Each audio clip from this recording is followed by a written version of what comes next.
Hey everyone, and welcome to the Sequel Watchers, where we hunt down video game sequels, and also where I'm in crippling debt, so I can only make one episode. And here, we have our trap. Now I know, it's sophisticated and all, but I mean, the person at Dollar Tree told me it'd be alright, so I mean, we gotta trust them, right? 1 hour later. Alright, so I've gone through my rations of absolutely nothing, and I'm about to call it quits. Wait a minute, I think we have a live one. Oh crap, it's actually a decent game. Sonic Adventure 2.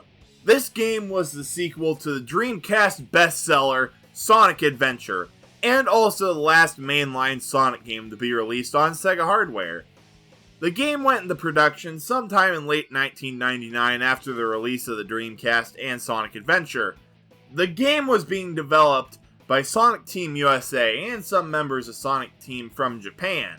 The game was later shown off at E3 2000, and more gameplay was shown at conventions celebrating Sonic's 10th anniversary in early 2001. After that, the game released in June 2001 and got pretty positive reviews. But moving on from the history, let's talk about some of the characters. Similarly to Sonic Adventure 1, we have multiple characters to play as, but this time split up between two stories, being the Dark Story and the Hero Story. But, unlike Sonic Adventure 1, where all the different characters have their own specific playstyles, Sonic Adventure 2 has 3 distinct playstyles split up between 2 stories. And, unlike the first game, each story has their own stages, and each playstyle have their own stage setups. But, we'll get to that in due time, so let's start off with the Hero Story. So for the Hero Story, we get to play as Sonic, who is the fastest, obviously, and has the most normal stages.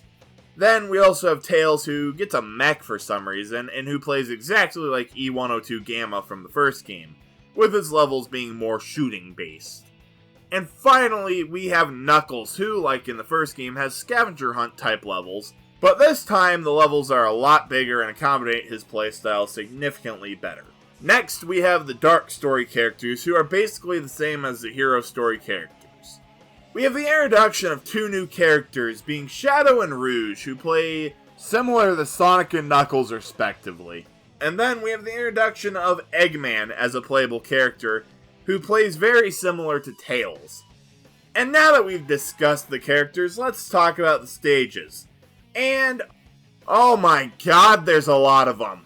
We have a total of 16 Hero stages and 14 Dark stages, which brings us up to a grand total of 30 levels, where, with the first game, we only had 10, plus one that I forgot to cover, so whoops. So you know what? Grab a popcorn, because we'll be going through all of them this time. Starting off with the Hero Story, because let's be real, that's where most people start off at. First off, we have City Escape.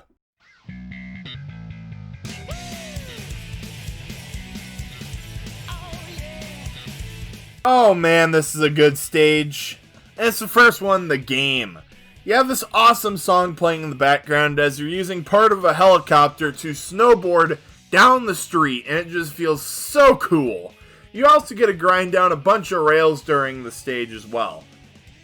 Oh, and also, we have the truck scene at the end where Sonic's being chased down the street by a giant truck. This stage is so freaking cool, and it's easily one of my favorite stages in any Sonic game. Next is Wild Canyon, and this is our first Knuckles stage, and I'm not really a big fan of this map. And it's cool having an Egypt vibe, but this map is way too big for me to enjoy. Hint, the map being too big is a common theme in the Knuckles stages. Here we are, Prison Lane, being our first Tails stage, and I don't have much to say about it. I mean, we're shooting a bunch of robots to get through a prison. That's about it. All in all, this is just a lackluster stage. Next is Metal Harbor, and it's a Sonic stage, so it has to be good, and oh man, it is. You pass through a military base escaping prison with planes carrying out bombing runs and aircraft carriers and a bunch of other cool things. And at the end, Sonic rides a ballistic missile to the end of the stage. You know what? I think I'm going to give Metal Harbor a solid 19 out of 58. Green Forest is our second Sonic stage in a row, and it's pretty cool. For this stage, you have to get off an island because it's going to explode. It's a cool concept, and it works relatively well, but sometimes the camera angles make it hard to make jumps, and also it's really easy to fall off at some parts.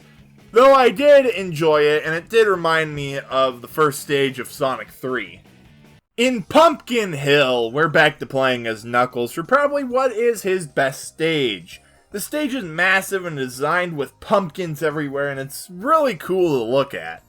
It's also fun to explore, yet it is very, very tedious to get around the map. Next is Mission Street, and hey look, it's another Tails mission. All it is a less interesting version of Speed Highway from the first game, so I automatically really don't care about it. Next is Aquatic Mine, which is another Knuckles level. And is it any surprise I'm not a big fan of it? Some of the camera angles completely screw with what you're doing, and you drown way too fast. It is also significantly too large. Route 101 is where Tails shows that he is determined to make himself the main star of a Sonic R sequel, because in both Sonic Adventure games he has racing stages. Hidden Base is your stereotypical adventure game level with a pyramid, but now made 10 times worse because it's a boring Tails stage. Pyramid Cave is up next, and yay, it's a Sonic stage again! For some reason, I am weirdly nostalgic for this level. I don't think I ever got this far in the stage list back in the day, but it is oddly familiar. Beyond that, it's a fun little speedy stage with some great music. Death Chamber is the good old return of Knuckles, and shockingly, the stage isn't too bad. It's long and irritating, but it wasn't as annoying seeing that it's a smaller stage. Oh, and also it's in a pyramid, so I mean, hey, that's pretty cool. Next is Eternal Engine, and this stage blows. There are way too many enemies, so you're scrambling to kill them, but oh wait, you have to be careful because there's doors that you can blow off by accident that suck you into space. And the platforming physics. Sometimes it's easy to make a jump, and on other occasions you weigh as much as a morbidly obese whale and you can't jump. This takes the cake as my new least favorite Sonic stage, so congrats Eternal Engine. You get the newly made up Chip Chicken Garbage Level Award. And yes, Skydeck, you got one too, don't think I forgot about you. Meteor Herd is our next Knuckles level, but this time in space.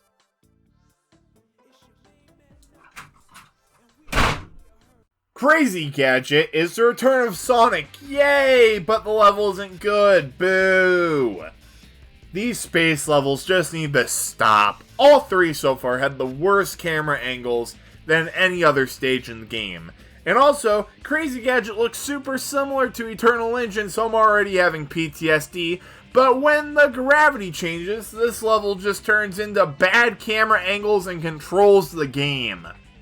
Only thing I enjoyed about this stage is Sonic, and that we're close to the end of the hero story.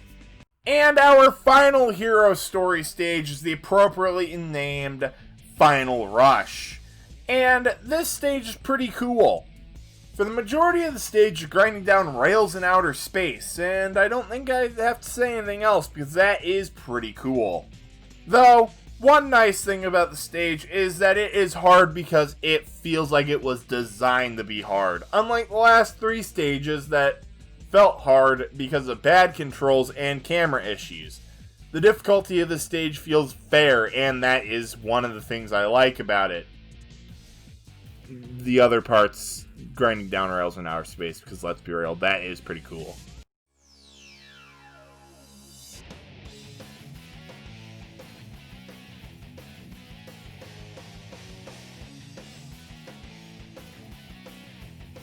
Our very first Dark Story stage is Iron Gate, and it's a mess sort of stage.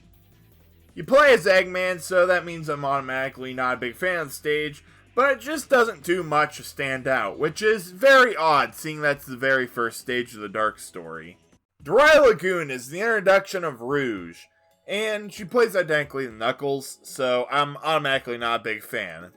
But the stage itself is alright, I guess. Sand Ocean is another Eggman stage, and say it with me now. It blows. Moving on. Radical Highway is our first Shadow stage, and oh me, oh my, we have the first Dark Story stage I truly enjoyed. In the stage, we are running from the military on a bridge, grinding down suspension cables and other cool things. This stage was very fun and what I feel should have been the first stage of the Dark Story. Egg Quarters is our second stage with Rouge, and it's basically Death Chamber from earlier, but with this annoying flying degenerate going around zapping you from time to time. Lost Colony is a return to playing as Eggman, and we have to navigate an area that's pitch black where the only time we can see is when we blow something up. The stage itself is quite boring, but I mean hey, it's a pretty good idea to make a forgettable stage memorable by making it annoying. Weapons Bed is the second Eggman stage in a row, and I would probably say it's the most interesting Eggman stage. You're running across aircraft carriers, and yeah, that's about it. That's cool about it. Security Hall is their next stage with Rouge, and it's a treasure hunting stage with a time limit. Enough said. White Jungle is our good old return of Shadow, and the stage is basically Green Forest from earlier. Just remove green and forest and replace it with white and jungle, and bam, we have a really original name. Route 280 is a Rouge level, and it plays almost identically to Route 101 from earlier. And hey, if Tails can be a mascot for a mediocre Sonic stage, so can Rouge. Skyrail is thankfully another Shadow stage, and I enjoyed it quite a bit. It is basically a less irritating Pumpkin Hill from earlier, so that's pretty neat. Though, a negative is that there are these bouncing things that if you do a homing attack on, they let you go up, but sometimes the game doesn't register they're there, so it just flinks into the depths of hell. Which is an unpleasant time because I died maybe 7 times from this. Not proud of it. Mad Space is our next Rouge stage, and Mad Space, more like bad camera angles.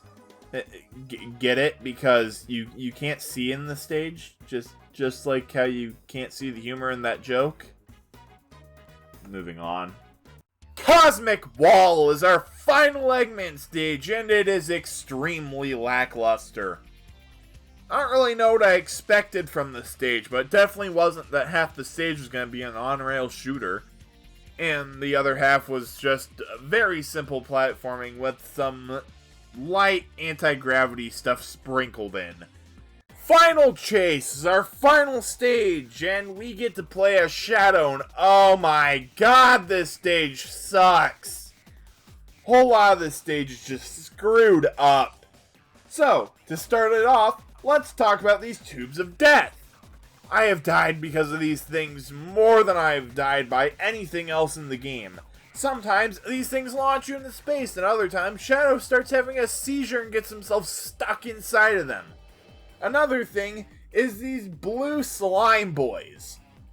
It is so hard to hit them, because if you can get near them without them hitting you, you either get launched off because they do hit you, or in your attempts to hit them before they hit you, the game doesn't register them, and you fall to your death. I hate this stage, and sadly, it could have been decent if the controls were better and the tubes were replaced with rails. So, after playing through and critiquing every stage in the game, I have to say the stages are a mixed bag for me.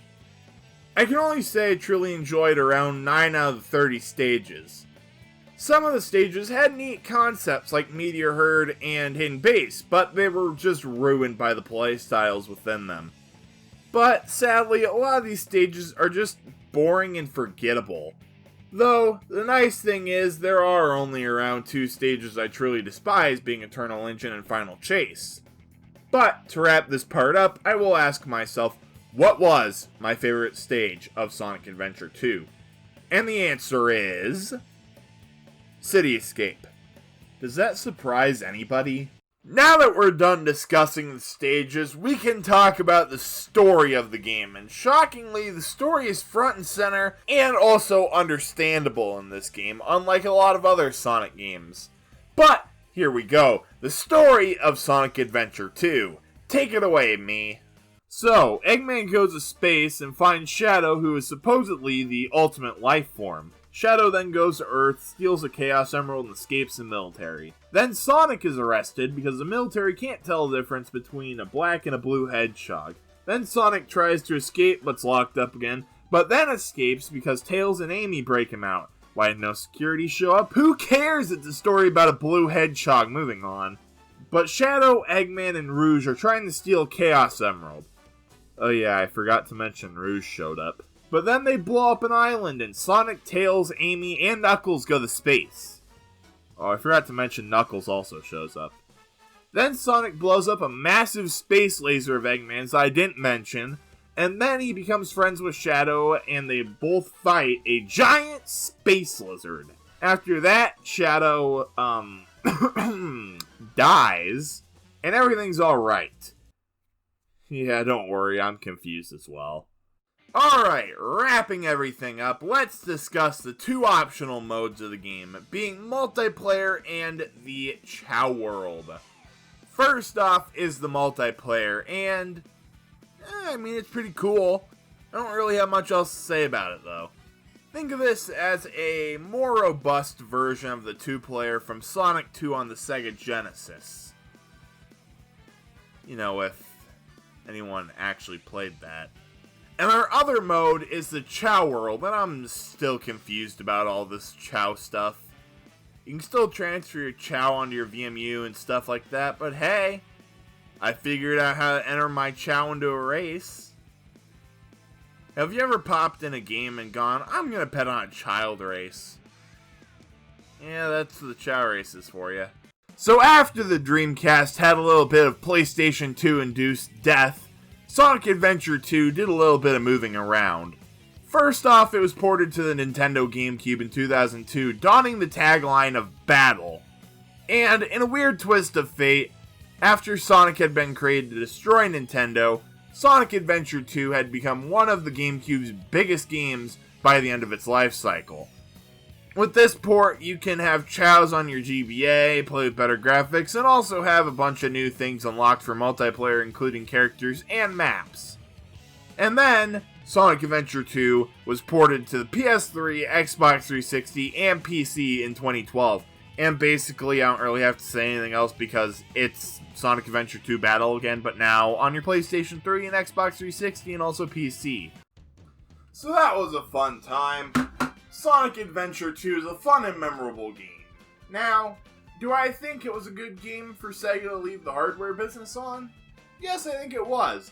But, when comparing it to modern 3D platformers of today, it does fall pretty flat. The controls and the camera just did not age well enough for it to actually contend nowadays. But it is still fun and ambitious all these years later. Now, if you'll excuse me, I can't let Eternal Engine live here anymore, so I gotta part with this game humanely.